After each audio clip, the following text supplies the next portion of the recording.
We will guide you through how to change yellow to white in Photoshop. Quick disclaimer, skipping a single step will affect your final result. So you need to follow this step-by-step guide carefully.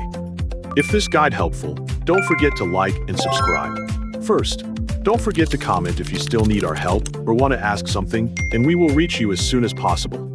Second, open Adobe Photoshop and open the image containing the yellow object you want to recolor. Once the image is ready, select either the Object Selection tool or the Quick Selection tool from the toolbar, depending on which one can isolate the object more accurately. Use the Selected tool to select the yellow object you want to change, carefully following its edges so the entire object is included in the selection. If Photoshop misses any parts of the object, add those missing areas to the selection until the complete object is covered. At the same time, make sure no unwanted areas are selected, especially the background or nearby elements that should keep their original colors.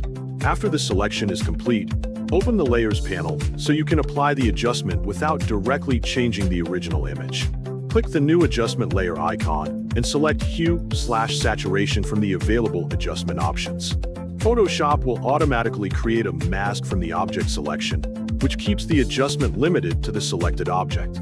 In the Hue/Saturation Properties panel, reduce the saturation slider until the original yellow color gradually disappears and the object becomes more neutral. Next, increase the lightness slider until the object becomes white, while watching the highlights and shadows to avoid making the result look completely flat. Fine-tune the saturation and lightness settings until the white appearance looks natural and the object's original lighting and details are still visible.